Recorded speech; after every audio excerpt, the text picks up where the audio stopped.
Bienvenue sur notre page Lecture paisible. L'histoire que nous allons lire s'intitule Génération pressée. Voilà qui donne tout son sens à l'adage « Les voies de Dieu sont insondables ». Il y a une dizaine d'années, notre famille était citée parmi les plus enviables du quartier. Non pas en termes de richesse, car nous vivions modestement, mais en termes d'harmonie, de paix et de convivialité. Nous sommes une fratrie de 5 enfants, dont 2 filles et 3 garçons. Notre père était enseignant et notre mère éducatrice préscolaire. Chez nous, la rigueur était de mise. L'acharnement au travail et la crainte de Dieu étaient notre partage. Nous étions d'obédience chrétienne. Nous prions tous les matins avant de sortir et tous les soirs avant le dîner et avant de nous coucher. Les dimanches, tout le monde était au culte. C'était des moments très agréables pour nous car maman nous gratifiait de ses meilleurs mets. Elle prenait le soin de les mijoter la veille, ce qui rendait ce moment assez particulier. L'aîné de notre fratrie était Christian. À 17 ans, il était en classe de première. Il subissait toute la rigueur des parents car papa disait qu'étant le premier enfant, il devait nous servir de modèle. Papa était très vigilant sur nos fréquentations. Il refusait que nous ayons des téléphones portables. Tous nos appels passaient par lui. Christian avait maintes fois manifesté le désir d'avoir un téléphone, mais papa lui faisait comprendre que ce serait après le baccalauréat.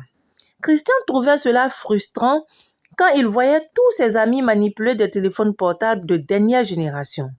Il avait l'impression d'être isolé des groupes les plus branchés de l'école alors qu'il était l'un des meilleurs élèves de sa classe. Ses professeurs saluaient son dévouement et son sérieux. Christian se sentait nul de devoir marcher dans les pas de nos parents. Encore plus, les heures de sortie et les heures d'entrée à la maison imposées par nos parents l'agaçaient. Un soir, après les cours, il suivit ses amis de classe dans un bar afin de célébrer l'anniversaire d'un des leurs. C'était l'élève le plus branché de la classe, celui qui avait le pouvoir d'achat. Il se nommait Jackis. Il avait toujours beaucoup d'argent. Il offrait des présents à ses meilleurs amis. À lui seul, il avait 2 téléphones portables de Mac. Il venait rarement au cours, mais il avait toujours la moyenne. Le bruit courait qu'il soudoyait les professeurs.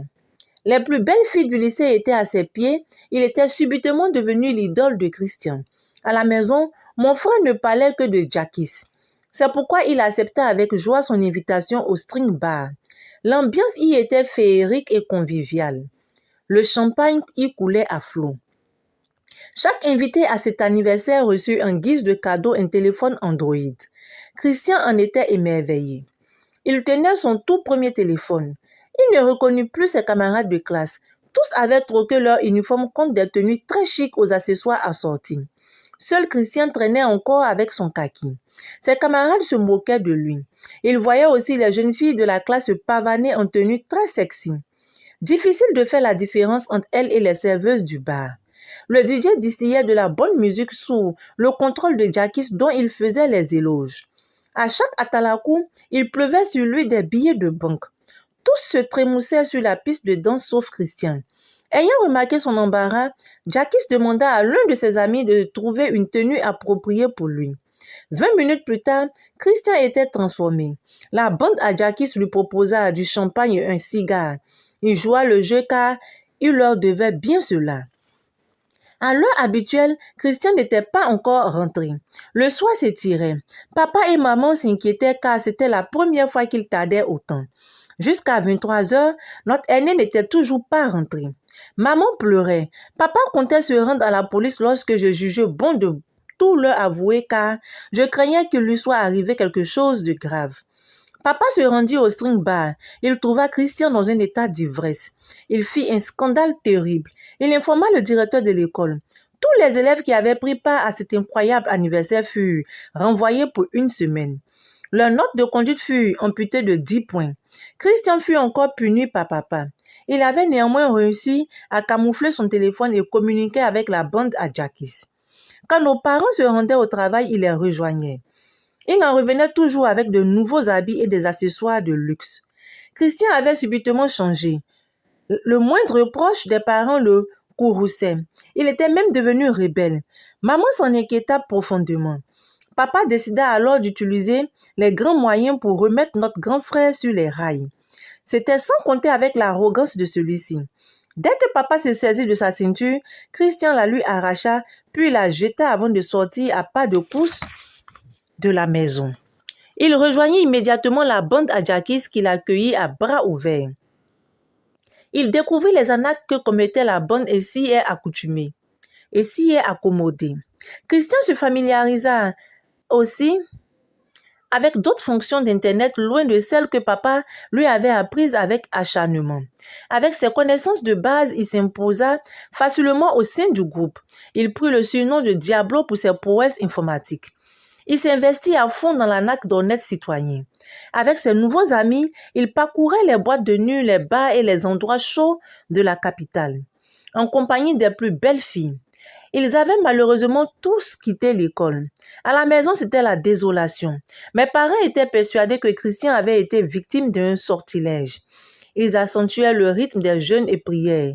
Maman était désespérée pardon que nous délections de ces cadeaux, car chaque fois que nous le croisions, des cadeaux que nous cachions.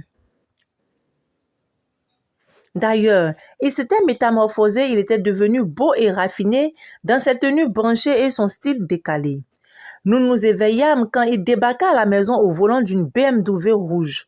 Ce jour-là, il était venu sur convocation des papas qui, visiblement, fut aussi impressionné. Notre géniteur trouva un ton plus conciliant pour convaincre Christian de revenir à la maison. Il promit d'y réfléchir. Plus tard, Christian et sa bande se rendirent dans un autre pays de la sous-région. Les ambitions démesurées qui les animaient les poussaient à aller plus loin, signer des pactes. C'était assez courant ce genre de pratique occulte dans ce pays. Après y avoir passé 5 jours, les 3 amis rentrèrent au bercail avec des recommandations fermes d'un féticheur. Ils devaient retourner le voir sous moins de 10 jours avec chacun le caleçon de son père. C'est un jeu d'enfant, pensaient les amis. Comme convenu, chacun se rendit en famille pour dénicher l'objet précieux. Nous fûmes tous heureux du retour de Christian. Il confia à nos parents qu'il avait changé de vie et qu'il comptait reprendre les cours abandonnés depuis 2 ans. Mes parents se mirent à genoux et levaient les bras et le regard vers le ciel en guise de reconnaissance au Seigneur. Leur prière avait été exaucée.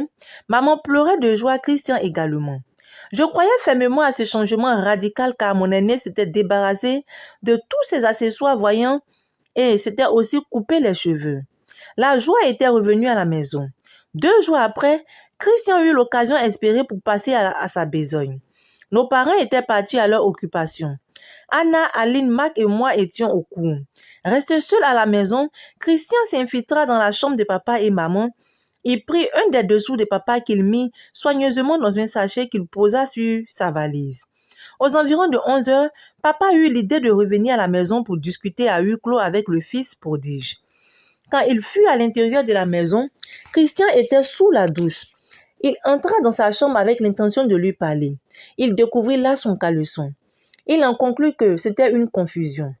Son fils se serait trompé parce que les dessous des hommes se ressemblent. Il récupéra son caleçon et le remplaça par celui de son fils qu'il sortit de son placard. Puis, il alla chauffer son plat de riz qu'ils mangeaient ensemble. Pendant le repas, ils parlaient de tout, mais le père se garda d'évoquer l'épisode du caleçon. Ce fait apparemment banal pourrait effaroucher son garçon qu'il cherchait à reconquérir. Ensuite, papa retourna au travail. Le soir, tous constataient avec amertume le départ de Christian. Puis, il était injoignable. Ses amis et lui étaient retournés dans le pays voisin où les attendait Kodjo le féticheur. Devant celui-ci, les amis déposaient chacun l'objet recommandé. Autour de Christian, dès qu'il déposa le sien, il se rendit lui-même compte qu'il s'agissait de son propre dessous. Il voulut le récupérer, mais le féticheur refusa, sous prétexte que le processus était déjà enclenché. Christian devait en assumer les conséquences. De retour au pays, les amis continuèrent de faire la fête, mais sans Christian. Il se sentait mal. Plus rien ne se passait comme il l'avait souhaité. Il retourna à la maison où les parents l'accueillirent encore avec la même ferveur. Ils étaient au chevet de leur fils qui reçut des soins de toute nature. Mais il se sentait de plus en plus mal. Il saignait du nez, de l'anus et de la bouche. Il refusait tous les repas à lui proposer. Il maigrissait à vue d'œil. Quelques jours après, il rendit l'âme. Bien avant, il avoua à nos parents ses mauvaises intentions. Toute sa bande de copains se présenta à ses obsèques. Papa saisit l'occasion pour leur prodiguer des conseils au sujet de ces nouvelles pratiques dont ils sont adeptes et qui font miroiter un bonheur éphémère. Depuis le décès de Christian, notre famille a perdu sa joie de vivre. Tout ce que papa touche lui rapporte beaucoup d'argent, mais il n'est pas heureux. Il en a déduit que c'était l'argent mal acquis qui devrait revenir à Christian. Il regretta profondément d'en être le bénéficiaire malencontreux. Il en devint dépressif. Ainsi s'achève notre histoire. Et oui, ce phénomène, encore ce phénomène. Ce phénomène-là a sévi pendant longtemps et continue même de faire encore des victimes. Oui, nos enfants d'aujourd'hui, nos frères d'aujourd'hui, qui sont arrivés à cette façon d'avoir de l'argent aussi facilement sans souffrir, pas à la sueur de leur front, mais plutôt à l'aide des pratiques occultes. Et oui, ce phénomène de bruitage d'arnaque, nos jeunes frères d'aujourd'hui, plusieurs se sont éloignés de l'école, plusieurs ont détourné la voie de l'école, qui sont jetés dans la nature, plusieurs ont arrêté les cours et se sont jetés dans ce phénomène, avec ce phénomène-là, d'arnaquer les pauvres citoyens et d'aller aussi pratiquer les choses du diable, c'est-à-dire aller marabouter ainsi que, oui, marabouter pour avoir encore plus d'argent. C'est vrai que d'autres ont pris conscience, d'autres ont arrêté, d'autres ont essayé de se mettre sur la bonne voie et continuent de le faire et sont passés à autre chose. Mais ceux-là encore, il y a encore des autres qui continuent toujours à pratiquer ce genre de pratique. Et cela est vraiment dommage. Avoir de l'argent aussi facilement n'est pas quelque chose de sain. Avoir de l'argent sans souffrir fait qu'on ne considère pas l'argent et on a amené toujours à avoir ce genre de pratique-là. Et je ne sais pas comment faire pour sensibiliser la jeune génération. Qu'est-ce qu'il faut leur dire afin qu'ils comprennent? Car certains te diront que pourquoi aller à l'école et souffrir pour avoir un salaire qui ne vaut rien? Alors que dans la vie, il faut souffrir pour avoir son pain. Eux ne le comprennent pas. Ils veulent plutôt claquer les billets de banque, aller dans les maquis, faire tout et n'importe quoi, avoir des filles ça et là, et faire tout ce qu'ils ont envie de faire. Mais que pourrais-je dire? Qui pourront nous accuser?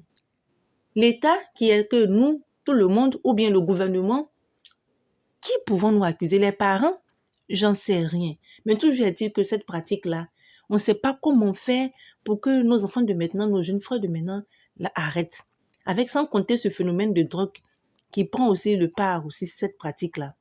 Franchement, que Dieu même nous accorde sa bienveillance, que Dieu même nous dirige, que Dieu même fasse à ce que nous puissions trouver un moyen de sensibiliser la jeunesse d'aujourd'hui afin qu'ils puissent arrêter ce genre de pratique. Sur ce, je vous dis bye.